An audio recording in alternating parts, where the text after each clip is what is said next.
గత అసెంబ్లీ సమావేశాల్లో మాట్లాడటం జరిగింది. మొన్న అసెంబ్లీ సమావేశాల్లో కూడా మాట్లాడటం జరిగిందండి. ఇప్పటివరకు 3 అసెంబ్లీ సమావేశాలు జరిగితే 2 అసెంబ్లీ సమావేశాల్లో నేను అమరావతి అభివృద్ధి గురించి లేవనెత్తడం జరిగింది. దానికి వెంటనే అధికారులు కూడా స్పందించారు. అసెంబ్లీలోనే సమాధానం చేయడం జరిగింది మొదటి ప్రశ్నకు. మొన్న జరిగిన అసెంబ్లీ సమావేశాల అనంతరం దానికి సంబంధించిన అధికారులతో కలవటం, టూరిజం డిపార్ట్మెంట్కి సంబంధించి, దేవాదాయ శాఖకు సంబంధించి, అట్లానే రూరల్ డెవలప్మెంట్కి సంబంధించి మూడింటికి సంబంధించి కూడా 3 శాఖల అధికారులతో కూడా మాట్లాడటం జరిగిందని వాళ్ళు కూడా పాజిటివ్గా ఉన్నారు. రాబోయే రోజుల్లో డెఫినెట్గా మంచి ఫండ్స్ రిలీజ్ చేసి మన అమరావతి అభివృద్ధికి తోడ్పడతామని మాట ఇవ్వడం జరిగింది. అమరావతి విజయవాడ రోడ్లో అంతేకి సంబంధించి గతంలో చిన్న టెక్నికల్ ప్రాబ్లం వచ్చి ఆగిన మాట వాస్తవం అండి.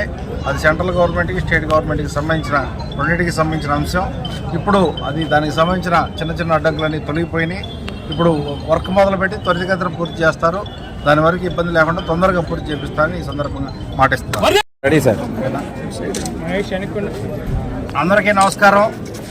ఈ రోజున 1 తారీఖు కావటాన అమరావతిలోని ఎస్సీ కాలనీలో పెన్షన్లు పంచడానికి ఇక్కడ రావడం జరిగింది. కాలనీలో అందరికీ నా చేతుల మీదుగా